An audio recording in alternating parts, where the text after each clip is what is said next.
Paz do Senhor, querido, seja muito bem-vindo ao canal Relíquias de um Pregador, seguindo a temática Fatos que ocorreram durante a queda. Baseado no livro do Gênesis, capítulo de número 3, estamos aqui compartilhando convosco uma palavra bíblica, 100% bíblica, porque é o que precisamos nestes últimos dias, em meio a uma avalanche de informações e de teologias tendo sido muitas vezes comprometida, corrompida com más interpretações, aplicações de exegese, ou melhor, de exegeses, quando as pessoas importam ao texto o que ele não diz, quando na verdade deveria se extrair do texto aquilo que de fato ele transmite para nós. Muito bem, dentro desse contexto nós estamos mostrando no livro do Gênesis capítulo 3, temos usado a Bíblia King James atualizada para discorrer a temática e o assunto que estamos falando, fatos que ocorrem durante a queda. Muito bem, o primeiro fato é que nós observamos aqui a narrativa da serpente, ou melhor, a investida da serpente. Nessa investida, como é que ela investe? Ou por quê? Por que não dizer como Satanás investe? De forma seletiva. Ele seleciona o que, irmão Biraci? Ele seleciona o local próximo à árvore do fruto proibido. Ele seleciona a mulher como o vaso, o instrumento a ser, a pessoa a ser tentada em primeira mão. E nós observamos que ele seleciona também o animal, óbvio, ele escolhe o animal. Todo um processo seletivo antes da sua investida. Satanás seleciona o local, Satanás seleciona o instrumento de uso para a tentação, ele seleciona a pessoa que vai tentar, ele seleciona o linguajar que vai usar, ele seleciona a teologia dele. E nesta temática, ele usa uma teologia no nome de Deus. É assim que Deus disse, foi assim que Deus falou, é assim que Deus... Veja que ele vem no nome de Deus, o que Eva já conhecia, quem Eva já conhecia. Ele vem tratando dentro de uma visão em que a mulher estava vivenciando. Ela possui um instrumento mais fraco, e nós observamos, como já dissemos aqui em textos como 2 Coríntios, capítulo de número 11, versículo 3, não somente este, mas também na primeira carta de Paulo a Timóteo, capítulo de número 2, versículo de número 13 e 14. Observe que o apóstolo Paulo diz: porque Adão foi criado primeiro e Eva depois, e mais, Adão não foi enganado, mas a mulher é que foi enganada e caiu em transgressão. Muito bem, capítulo 2, versículo de número 14. Então ele seleciona. Obviamente que tivesse sido Adão, talvez em primeira mão não tivesse acontecido isso. Bom, Biraci, isso é uma visão machista. Talvez você tenha pensado isso de forma alguma, e não queremos seguir por esta filosofia de que hoje está sendo tão aplicada aí, de que a Bíblia é um livro machista, que Deus tem uma visão machista, e acaba até levando a pensar as pessoas, quando aplico esta linguagem, né, dizendo: irmão Biraci, o senhor não está dizendo que a mulher é culpada disso, daquilo, outro, não. Estamos apenas enfatizando a verdade bíblica e deixando claro de que Satanás selecionou a mulher, porque de fato ela é o segundo elemento criado, o ser humano criado. A palavra de responsabilidade foi dada então a Adão, e na hora de cobrar, nós observamos que Deus vai cobrar primeiro a Adão, ele não vai a Eva, ele cobra a Adão as responsabilidades que lhe havia sido confiada.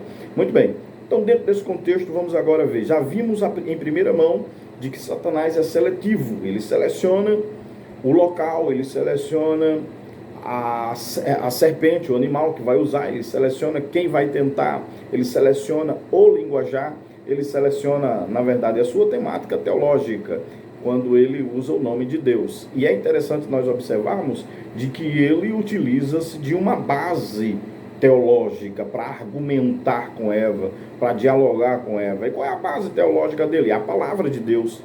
E ele coloca a palavra de Deus, porém, de forma deturpada, de forma sagaz, de forma maliciosa, de forma sutil, para seduzir Eva. Então ele começa dizendo assim: então, foi isto mesmo que Deus falou? Aí observe que ele diz: vós não podeis comer nenhum dos frutos da árvore do jardim. Ele vai dentro da liberdade que Deus havia dado ao homem, como já citamos nos 3 princípios em Gênesis 2, do 15 ao 17, e o versículo 16 quando Deus dá liberdade, poderás comer de todo o fruto, ou de todos os frutos livremente. E ele automaticamente começa a despertar em Eva a ideia de que há algo que ele tem interesse que ela comente, não ele comenta. Ele não fala em nenhum momento sobre o fruto proibido. Em nenhuma hora ele diz, olha, tem um fruto aí da ciência do bem e do mal, de forma nenhuma. Ele queria que essa iniciativa partisse de Eva. Então ele articula de forma melindrosa palavras que despertem em Eva, então, a iniciativa de falar do que Deus havia dito. Então ele diz, olha, é assim que Deus disse, vocês estão proibidos, não poderão comer. Que Deus é esse? Que já é a teologia que hoje se utiliza. Que Deus é esse que cobra tanto? Que Deus é esse que faz isso, aquilo outro? Deus não faz assim. Deus não é assim com o homem. Deus... As pessoas hoje utilizam-se de uma linguagem para apresentar Deus de uma forma tão liberal, de um Deus tão à vontade, de que colocam numa visão tão bonita.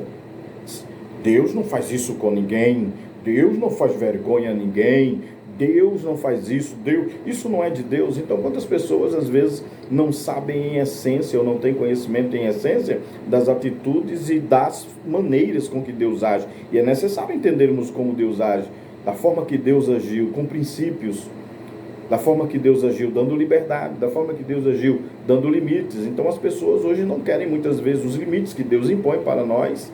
Muitas vezes as pessoas não aceitam a ideia de que a liberdade de Deus ela é o suficiente para nós, tal como foi para Eva e para Adão, como também não se compreende o compromisso. As pessoas não querem ter compromisso com Deus. Infelizmente, estamos vivendo um avalanche de ensinamentos de que facilitam um Deus que promove uma facilidade. Estamos, às vezes, fazendo já a aplicação. Eu peço desculpa aos queridos irmãos que estão nos acompanhando, é que a temática, ela exige não somente a narrativa do texto, mas como uma aplicação para os dias atuais, para que se compreenda de que, durante a queda, a artimanha e a manha utilizada por Satanás, ela não mudou nos dias de hoje. Então, Satanás era seletivo e ainda é. Satanás utiliza-se de uma base de persuasão. E qual é a base que ele usa? É a base bíblica, a teológica. Ele usa a base, a palavra de Deus. É assim que Deus disse, é assim que Deus falou. Então ele sai comprometendo o que Deus falou na mentalidade das pessoas, levando-as a entender da maneira com que ele quer e não da maneira com que Deus determina.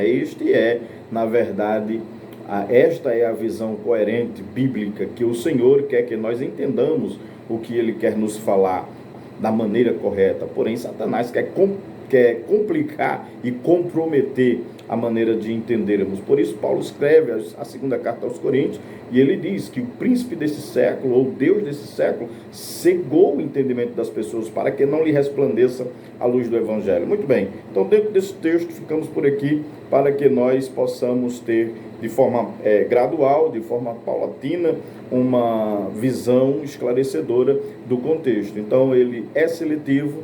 Em seguida, ele utiliza-se de uma base, ele monta uma base. Qual é a base? É a palavra de Deus de forma deturpada, é a palavra de Deus de forma comprometida, é a palavra de Deus com o seu veneno encurtido dentro dela. Ele colocou o seu veneno ali e, infelizmente, Eva acabou por ser influenciada, seduzida pelo veneno da serpente. Queridos, que Deus continue em Cristo nos abençoando, também nos ajudando a ter uma compreensão sadia das Sagradas Escrituras e que assim possamos ter bom proveito na nossa vida espiritual.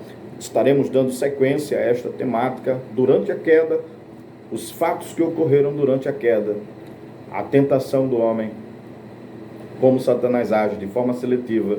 Ele monta uma base, estaremos mostrando aqui dentro do contexto que a sua base é utilizada até os dias de hoje numa visão bem construtiva, no seu plano orquestrado, no seu plano montado.